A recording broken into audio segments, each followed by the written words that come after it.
Okay, I want to start this deep dive with a mental exercise. I like it. Let's do it. I want you to picture something. Imagine you're walking through the ruins of a battlefield, Right. and it's ancient history. We're talking mud, broken spears, the smell of wood smoke still hanging in the cold air. That's a grim setting. Very. And you stumble across a tent. It's not necessarily the biggest tent, but you can tell it's important. Okay. You go inside, and you find a private chest.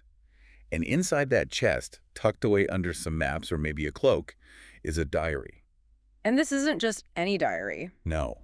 This diary belongs to the most powerful human being on the face of the planet at that moment. A figure of, well, immense consequence. Immense. A man who can snap his fingers and level cities. A man who controls the known world from, say, the wars of Scotland, all the way to the sands of Syria. Someone whose whisper moves markets and armies. Exactly. So you open this diary, your hands are probably trembling a little bit, and what do you expect to find?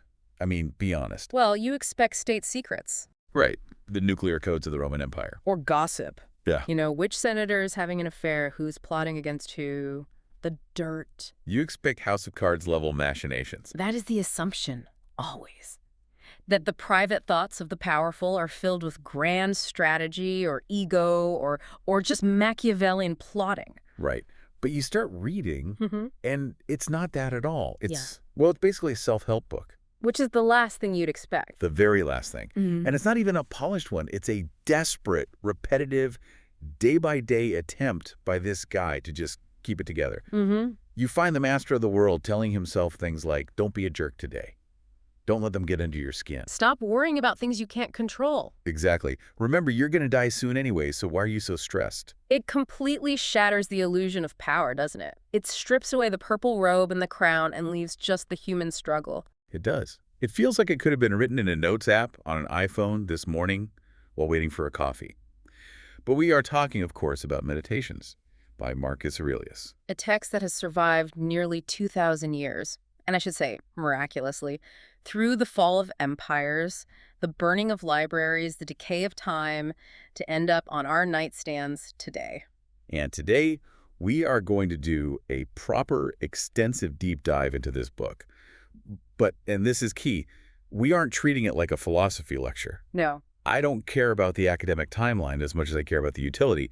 We are looking at this as a survival guide, because looking at the source material you brought, that's exactly what it was. Precisely. It was a tool. And I think to really unlock this, we have to start by correcting the name. You called it Meditations. That's what's on the cover of my copy. It sounds very Zen, very incense and yoga. It does, and that's the title we've given it in the modern era.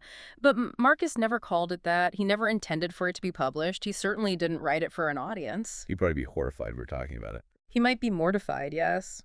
The original Greek title that's associated with the manuscripts is Ta Is Huton. Ta Is Heaton, that sounds poetic. What does it translate to? Literally to himself. To himself. Wow. That's incredibly lonely when you think about it. It frames the entire work. This isn't a sermon he's delivering to the masses. It's a feedback loop. It is a man talking to the only person he can truly trust, his own rational mind. And why did he need that feedback loop so badly? Well, to understand the weight of that, you have to look at the setting. He wasn't letting this in a marble study in Rome, you know, sipping wine and looking out at the Colosseum. No, looking at the sources, he was out in the mud, right? He was in the coarse clangor of arms. That's a phrase from the text that always sticks with me. He wrote much of this in military camps, specifically among the Quadi and at Carnuntum. Which is where? Modern day. Modern-day Austria and Hungary. This is the Danube frontier. It's freezing, it's damp, it's muddy, and he is fighting a brutal, endless war against what they called barbarian tribes that are trying to tear the empire apart.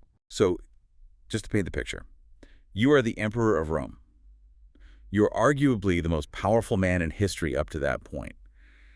But you are living in a tent. A cold, damp tent. You're surrounded by disease, death, and people asking you for things 24/7. And you are writing these notes to yourself just to keep from losing your mind. That is exactly the setting. And our mission for this deep dive is to decode how he did it. How did a Roman emperor use specific mental exercises tools that we can actually extract from the text to deal with stress, annoyance, fear, and the crushing weight of responsibility? And the best part is we don't need to be emperors to use them. Not at all. Whether you're managing an empire or just a chaotic inbox, the operating system is the same. So let's unpack the man himself first, because I think there's a stereotype of a Roman emperor. When I think Roman emperor, I think of, Nero playing the fiddle while Rome burns. Right. Or Caligula making his horse a senator. Or Domitian being this paranoid tyrant. We think of excess, madness, absolute power, corrupting absolutely. And Marcus Aurelius is the complete antithesis of that image. He is often cited as the last of the 5 good emperors. Which was a period of relative peace and stability, right? It was, but he was at the very end of it, and things were starting to fray. But his background is fascinating because he wasn't born into the purple, so to speak. He wasn't the son of the previous emperor by blood. He was born M. Annius Verus in 121 AD. And the sources mention he had a nickname as a kid, right? Which I think is just adorable. It's very telling. The Emperor Hadrian, who was ruling when Marcus was a child, spotted his potential very, very early on. Marcus's family name was Verus, which means true. Okay. And Hadrian used to play on this and called him Verissimus. Verissimus, so most truthful. The most truthful one. Imagine being such a serious, honest kid that the emperor nicknames you Mr. Truthful.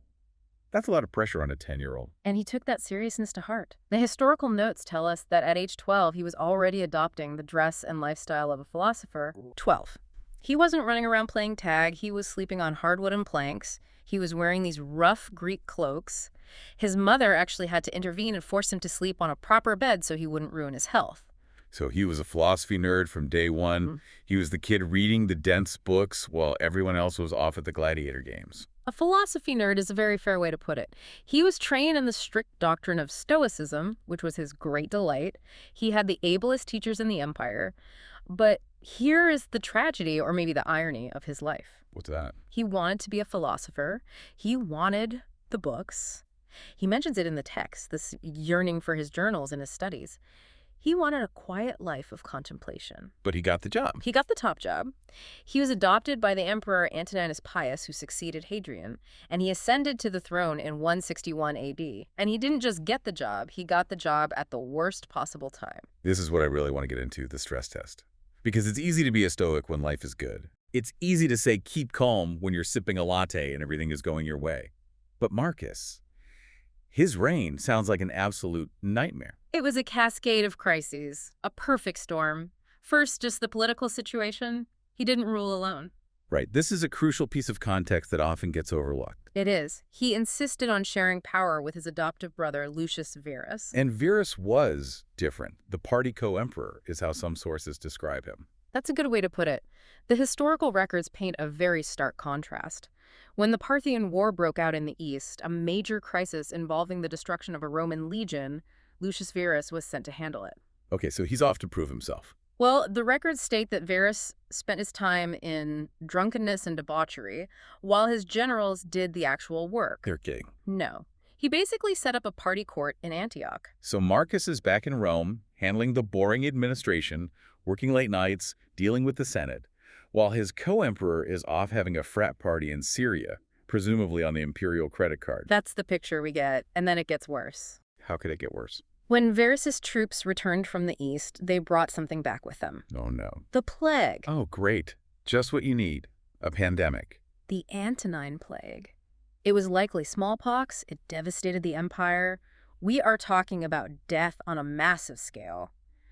Carts hauling bodies out of Rome every single night. I can't even imagine the stress. On top of that, there were floods. The Tiber River flooded, destroyed vast quantities of grain, leading to famine in Rome itself. Plague and famine. And then, as if that wasn't enough, the northern frontier exploded. The Marcomanni, the Quadi, the Sarmatians, this whole coalition of tribes started hammering the borders. It sounds like the world was literally falling apart. Plague, famine, war, and an incompetent partner. It was. Marcus was forced to sell the imperial jewels, his own household treasures, his wife's silk robes, the golden cups from the palace, just to fund the war effort because the treasury was empty. Wow. He had to leave Rome, which he loved, and spend years on the front lines in that cold, muddy tent we talked about. The source material captures this tension beautifully. It says he was forced into a life of imperial pomp and the coarse clangor of arms, while his heart just wanted the quiet life of philosophy. Exactly. And that explains why meditations exists. It wasn't a hobby. It wasn't him showing off how smart he was. It was his medicine. He needed it to survive. He did. So let's get into that medicine. Let's talk about the inner citadel. This seems to be the core of his operating system. It is. It's the central metaphor. And to understand the inner citadel, we need a very quick crash course in Stoicism, just the basics. Okay. Because people think Stoicism means having a stiff upper lip and suppressing your emotions. Right, the Spock version of Stoicism. I have no feelings, I am a robot. That is a total misconception. Stoicism isn't about not having emotions. It's about how you process them and what you value. It was founded by Zeno and organized by Chrysippus. But for Marcus, the core dictum, the guiding principle is live in conformity with nature. Which, again, sounds a bit like go hiking, but I know that's not what he means. No. Nature here means reason. Logos. It means the rational order of the universe. To be in conformity with nature is to be in conformity with reason. Okay, so live rationally. And to do that, the Stoics had a very strict definition of what is good and what is bad. This is the foundation of everything. All right, lay it on me. This is where it gets interesting and maybe a little controversial. For a Stoic, the only true good is virtue, character. So things like justice, temperance, courage, wisdom. Exactly. If you possess these, you are good. That's it. And bad. The only true bad is vice, the opposite of virtue, being unjust, cowardly, intemperate, ignorant. Okay, that seems straightforward enough, but what about everything else? What about getting sick? Or losing all your money? Or crashing your chariot? Or people talking trash about you on the Senate floor? To a Stoic, all of those things are indifferent. They call them a diapher. Indifferent. Hold on. Losing your money or getting the plague is indifferent. That sounds, well, insane. It sounds extreme. It sounds cold. But let's clarify. It doesn't mean you don't care about those things. It sounds like it does. They make a distinction. There are preferred indifference and dispreferred indifference. Okay, break that down. Obviously, it's better to be healthy than sick. It's preferable. It's better to be wealthy than poor. But, and this is the absolute key, they are not morally bad. Why not? I mean, being sick feels pretty bad. Because they don't touch your character. They don't touch the inner citadel. You can be sick and still be a good person. You can be poor and still be virtuous. Socrates was poor and virtuous. Right. But you cannot be a tyrant and be virtuous no matter how rich or healthy you are. Those external things are outside the moral equation. So the only thing that actually matters, the only thing that defines you as a person, is your character. Yeah. Everything else is just scenery. That's a perfect way to put it. Scenery. And this leads directly to the foundational tool of Stoicism, the dichotomy of control. The what of control? The dichotomy of control. Yeah. It's about drawing a line in the sand. You have to distinguish ruthlessly between what is in your power and what is not. Okay, so what's in our power? Our judgments, our opinions, our desires, our reactions, basically the workings of your own mind. And what's not in our power? Pretty much everything else. The weather, the economy, what other people think of us, our reputation, and ultimately even our own bodies. It's intense to think that your own body isn't fully in your power. But it's true, isn't it? You can eat right and exercise and do everything perfectly and still get the plague brought back by Lucius Varus's troops. Right. Marcus knew this intimately. He was a frail man. He was often sick. He had chronic health problems. If he pinned his happiness on his health, he would have been miserable his entire life. He would have been a victim of circumstance. So instead, he focuses only on what he can control, and he builds this inner citadel. The mind is a fortress. He calls it the ruling faculty, or hegemonikon. That's the Greek term he uses. It means the commanding part of your soul, your reason. And he has this beautiful, powerful image for it in Book 4. He tells himself to be like a rocky promontory. A promontory is like a headland, a cliff jutting out into the sea, right? Exactly. Imagine a massive cliff face in the ocean. The waves are just crashing against it continuously. The water is furious. It's boiling around the base. It's chaos. I can picture that. But the rock stands firm. It doesn't fight the water. It doesn't get angry at the waves. It just is. And eventually, the fury of the water is tamed around it. It's broken by the rock. That is such a powerful visual, especially when you're in a meeting and everyone is yelling or the internet is melting down over some controversy. You aren't the water. You're the rock. And Marcus says this explicitly. He says, when things go wrong, do not say, I am unhappy or this is terrible. What should you say? You should say, "It is a piece of good fortune that I can bear this without pain." Wow. That's a serious reframe. Yeah. Not this sucks, but I'm lucky that I'm strong enough to handle this. It shifts the focus from the external event, which you can't control, to your character, which you absolutely can. The event isn't a disaster. It's an opportunity to exercise the inner citadel. It's a workout for your soul. He also uses this other analogy, the one about the puppet, which I found a bit creepy but really effective. He seems obsessed with not being a puppet. He is. He often refers to our impulses, our desires, our fears as wires and nerves that pull us around. We are like marionettes dancing to the tune of our craving. I want this. I fear that. I need his approval. Those are the strings. Exactly. He sees most people as being jerked around by these external pulls. They get an angry comment, and they get pulled into rage. They see something they want, and they get pulled into desire. And the goal for him is to cut the strings. To cut the strings and let the mind reason take the lead, to stop jerking around every time something happens. If you are pulled by these strings, you aren't living, you're just reacting. You're a slave to circumstance. Okay, so that's the theory, the inner citadel, the dichotomy of control. But let's talk about the practice. Let's make this real. Good. Because Marcus was dealing with politicians, generals, barbarians, basically a lot of difficult people. And he has this morning routine that I think is absolute gold for anyone today. It is one of the most famous passages in the entire text. Book 2, Section 1. It's a game changer. It's the get ready for the jerk speech. Essentially, yes. And you can tell he needed it. Marcus clearly struggled with his temper. We know from the first book, where he thanks his various teachers, that he thanks his grandfather for teaching him to refrain from anger. You don't thank someone for teaching you that unless you need to learn it. Exactly. He wasn't naturally a chill, laid-back guy. He had to work at it. So he wakes up in his tent, it's freezing cold, he doesn't want to get up, and he knows he has to go deal with the Senate or the generals or some local chieftain. And he tells himself... What? He says, "Begin the morning by saying to thyself, I shall meet with the busybody, the ungrateful, arrogant, deceitful, envious, unsocial." It's like a checklist of everyone you might meet on a commute or in a comment section. It is. He's preparing himself for the reality of human interaction. But he doesn't stop there. If he just said that, it would just be cynicism.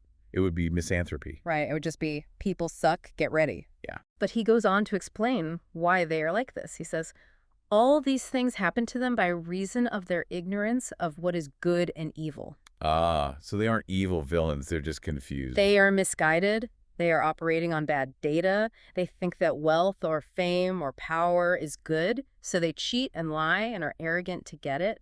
They think that not getting what they want is bad, so they're envious and ungrateful. And Marcus reminds himself that he knows better. He knows better. He knows that the only truly beautiful thing is the good, virtue, and the only truly shameful thing is the bad, vice. And because he knows that, he can't be hurt by them. How does that follow? He says, I can neither be injured by any of them, for no one can fix on me what is ugly. Meaning? You can call me names, you can try to cheat me, but you can't make me a bad person. You can't force me to be unjust or cowardly. Only I can do that. Your vice can't touch my virtue. That's powerful. And then he takes it a step further. He connects it to kinship. This is the part that always surprises people. Yeah, he calls these ungrateful, arrogant people his kinsmen. Yes. He says they are his relatives. Not by blood, but by possessing the same divine reason, the same spark of the divine intelligence, even if they aren't using it very well. So he's trying to find a connection even with the people who annoy him the most. He is. And then he uses this brilliant biological metaphor that I love. He says we are made for cooperation, like feet, like hands, like eyelids, like the rows of the upper and lower teeth. The teeth analogy is great, because if your upper teeth and lower teeth are fighting, you can't eat, you can't speak.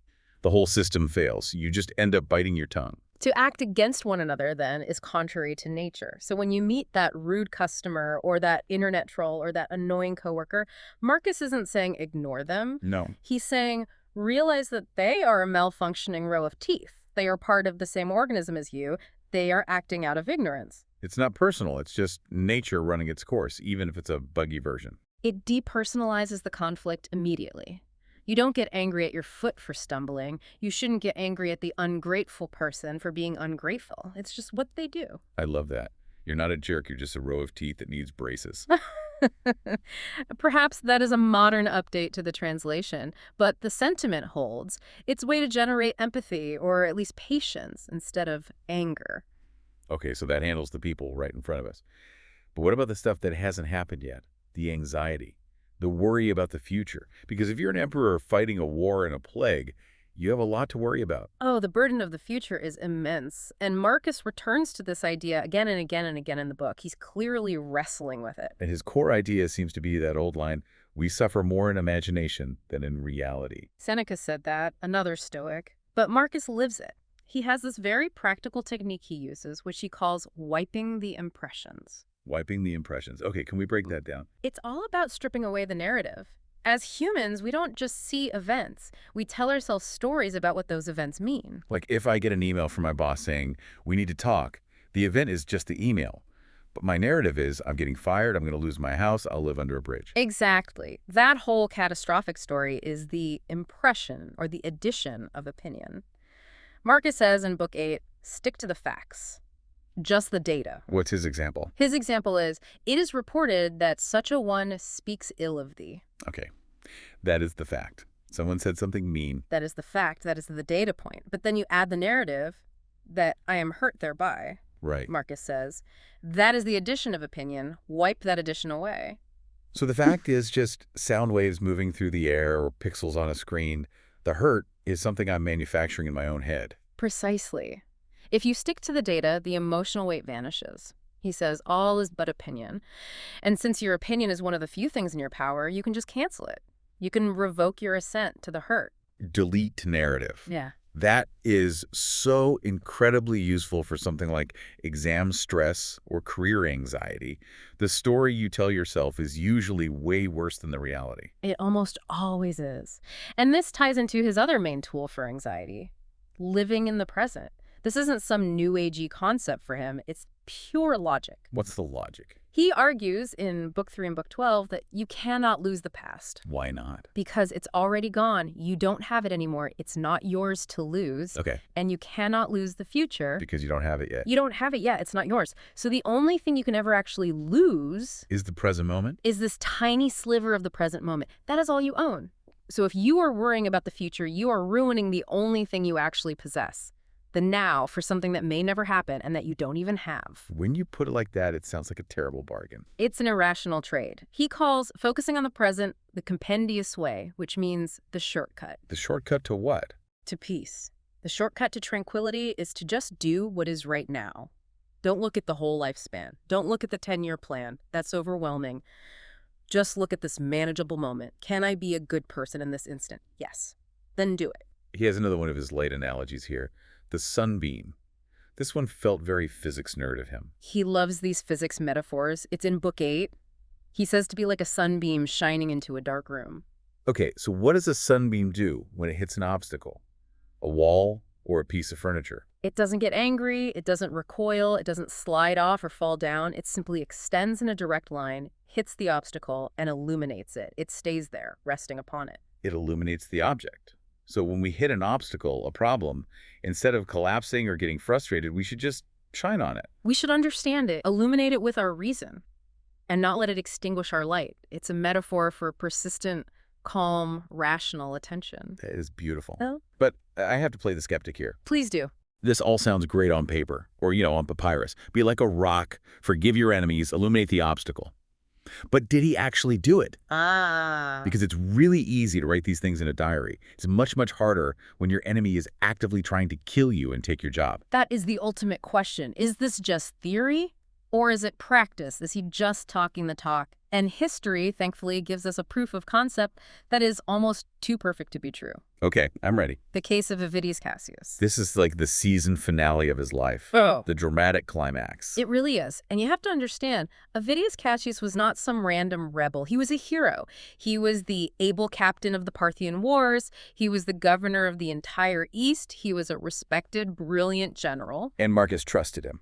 Implicitly, he was Marcus's right hand in the region. This was a deep professional trust. So this is a betrayal by a friend, or at least a trusted colleague. Yes. And in 175 AD, a rumor spread that Marcus was dead. He had been very sick, so it was a plausible rumor. And Cassius hears this. He hears this, and he doesn't wait to check the facts. He doesn't send a messenger. He declares himself emperor. He seizes the throne. The ultimate betrayal. He creates a rival government in the East. He did. But then word got out.